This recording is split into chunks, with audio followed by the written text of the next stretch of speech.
नमस्कार। हाल ही में आपको पता होगा कि प्रधानमंत्री नरेंद्र मोदी जी के द्वारा बिहार के नालंदा विश्वविद्यालय का जो नया परिसर है उसका उद्घाटन किया गया है और इसी बीच राजनीतिक गलियारों में जंग सी छिड़ गई है कि जो प्राचीन नालंदा विश्वविद्यालय था उसको जो कहा जाता है कि बख्तियार खिलजी ने जलाया था, उसे बख्तियार खिलजी ने नहीं, उसे ब्राह्मणों ने जलाया था, ऐसा लोग कह रहे हैं और इसी बीच जंग छिड़ी हुई है। इसी के अलावा हम आपको बता दें कि कुछ लोग पक्ष दे रहे हैं कि हाँ इसको ब्राह्मणों ने जलाया था, इसमें कुछ लोग विपक्ष में जो मतलब कहा जाए कि कह रहे हैं इसको ब्राह्मणों ने बख्तियार खिलजी ने जलाया था। इन दोनों लोग अपने अपने तर्क रख रहे हैं। उससे पहले हम आपको बता दें कि 5वीं शताब्दी में एक राजा हुए कुमारगुप्त प्रथम, जिन्होंने नालंदा विश्वविद्यालय की स्थापना की थी और इसी के साथ में हम बताएं आपको कि जो 5वीं शताब्दी में कहा जाता है उसमें ब्राह्मणों का जो गुप्त काल था, गुप्त काल में ब्राह्मणों का जो वर्चस्व था वो बढ़ रहा था। तो अगर ऐसा कुछ होता तो मतलब किसी भी प्रकार के ब्राह्मण जो या फिर हिंदुओं का जो वर्चस्व बढ़ रहा था वो कभी नालंदा जैसी विद्यालय को बनने न देते, उसे उसी समय नष्ट कर दिए होते। लेकिन इसमें जो लोग तर्क दे रहे हैं कि जो नालंदा विश्वविद्यालय इसको ब्राह्मणों ने जलाया था, तो तर्क दे रहे हैं। एक पुस्तक है Taranath the history of Buddhism in India, उसको एक तिब्बती लामा है 1608 में उन्होंने लिखा था, उसी को लोग कोट करके कह रहे हैं कि उसमें कहानी टाइप में बताई गई है कि एक राजा रहता है उसे नालंदा क्षेत्र में, उसने एक मंदिर का निर्माण करवाया और जब उसने मंदिर का निर्माण करवाया तो उस मंदिर के यज्ञ हवन करवाने के लिए उसने आयोजन किया और जब आयोजन का चल रहा था उसी बीच दो भिक्षा मांगने के लिए जो भिक्षार्थी आते हैं और उन्होंने जब भिक्षुक ने उनसे भिक्षा मांगी तो वहीं पास में दो बौद्ध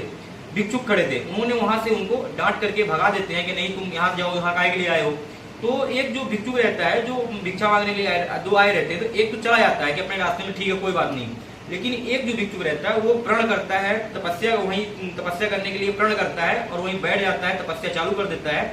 9 साल तक वह तपस्या करता है, उसे कोई फल प्राप्त नहीं होता है और जैसे ही उठने के लिए करता है मैं अब हो गया, अब मुझे फल प्राप्त नहीं हो रहा है, मैं उठने वाला हूँ, तो उसी समय जो उस समय दूसरा उसका साथी जो चला गया था वो आता है और बोलता है अगर तू उठा तो मैं तुझे मार दूंगा,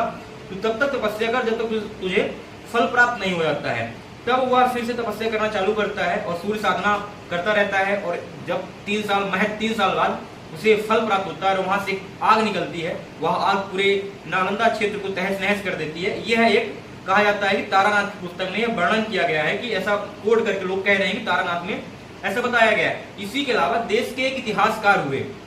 जिनका नाम था डीएन झा, उन्होंने भी एक समय 2021 में उनकी तो मृत्यु हो गई, लेकिन एक समय था जब उन्होंने कहा था कि ब्राह्मणों ने ही नालंदा विश्वविद्यालय को जलाया था। तब उनसे प्रमाण मांगा गया कि आप बताइए कि आप क्यों किस बेस पे ऐसा कह रहे हैं कि हाँ नालंदा को ब्राह्मणों ने जलाया था। तो उन्होंने पहली पुस्तक तारानाथ की पुस्तक को ही कोट करके बताया था कि ये है। उसके अलावा एक और पुस्तक थी उसको उन्होंने कोट किया और उस दोनों पुस्तकों के बेस पे उन्होंने बताया कि इसको ब्राह्मणों ने जलाया था। ये तो हो गया कि ब्राह्मणों ने जलाया था, इसके पक्ष में जो लोग तर्क दे रहे हैं इसी को लेकर के लोग ट्विटर में, इंस्टा में, फेसबुक में, सोशल मीडिया में भयंकर तरीके से मतलब ट्वीट कर रहे हैं, पोस्ट कर रहे हैं कि हाँ इसको ब्राह्मणों ने जलाया था। यह एक जातिवाद का मान सकते हैं कि ब्राह्मणों को और बौद्धों को लड़ाने का काम कर रहे हैं। तो ये पूरी जो गतिविधियां इस समय पूरे देश में राजनीति में कहा जाए कि उथल पुथल मचाए हुए हैं। इसी के साथ में जो लोग विपक्ष मतलब इसके ब्राह्मणों ने जलाया था इसके विपक्ष में जो लोग कह रहे हैं, तर्क दे रहे हैं, तो वो एक उस समय जो जब नालंदा विश्वविद्यालय जलाया गया था, अभी कहा जाए 1208 में बख्तियार खिलजी की मृत्यु हो गई, उसके पहले बख्तियार खिलजी ने नालंदा विश्वविद्यालय को जलाया था। तो उस समय जो एक कहा जाता है कि मौलवी थे, उन्होंने अपनी पुस्तक की तबकात नासरी में वर्णन किया है कि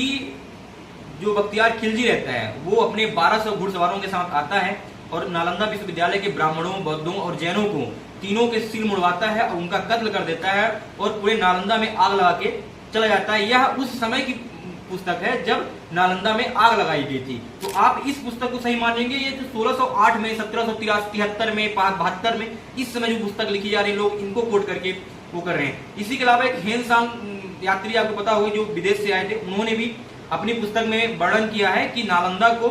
अब मुस्लिम आक्रमणकारियों के द्वारा जलाया गया था और बख्तियार खिलजी ने ही इसे जलाया था। उसके अलावा आधुनिक समय के कहा जाए कि जो विचारक हुए, इतिहासकार हुए, जैसे डॉक्टर भीमराव अंबेडकर, उन्होंने भी अपनी पुस्तक में कोट किया है कि इसको मुस्लिम आक्रमणकारियों के द्वारा जला गया। एक इकोनॉमिस्ट हुए थे अमृत सेन, उनके द्वारा भी यही कहा गया था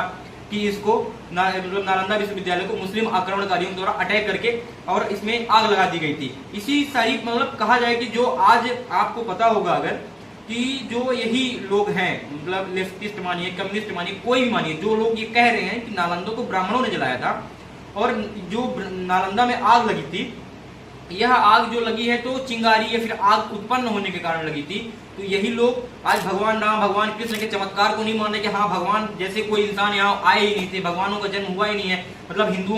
हिंदू रीति रिवाजों में चमत्कार वाला कोई सीन ही नहीं है। लेकिन ये इस बात को एक्सेप्ट कर रहे हैं अभी कि जो आग लगाई गई थी उस समय नालंदा विश्वविद्यालय में जो आग लगी थी वो चमत्कार के साथ आग लग गई थी। पूरे वहाँ कोई तपस्या करता है, तपस्या के द्वारा वहां पे आग लग जाती है। तो यह सिर्फ कुछ भी नहीं है, जातिवाद है या लोगों में द्वेष भावना या फिर जाति का विष घोलने का काम किया जा रहा है। और हमारा मानना है कि जो लोग इस तरह के सोशल मीडिया पे अफवाहें या निगेटिव प्रचार, भ्रामक प्रचार प्रसार करते हैं, इसके लिए सरकार को कुछ न कुछ नियम, कानून, तौर तरीके बनाने चाहिए और इन पर कड़ी से कड़ी एक्शन होना चाहिए। क्योंकि इस तरह से अपना देश आपको पता है कि वैसे भी बहुत सारे धर्म, संप्रदाय और जातियों में विभक्त है और इन्हें कितना आप तोड़ना चाहेंगे और आप कितना प्रयास करेंगे कि इसे कितना अधिक नष्ट किया जाए। इस तरह में जो लोग इस तरह कर रहे हैं वो बहुत गलत कर रहे हैं, इस तरह नहीं करना चाहिए। आप अपनी रोटी सेकिए, लेकिन इस तरह जातिवाद करके आप रोटी सेकने का प्रयास न करिए। भारत विविधताओं का देश है, यहाँ तरह तरह के लोग रहते हैं, सब संप्रदाय के लोग रहते हैं, मिलके जुल के सब रह रहे हैं। आप विष घोलने का काम मत करिए और सरकार से हमें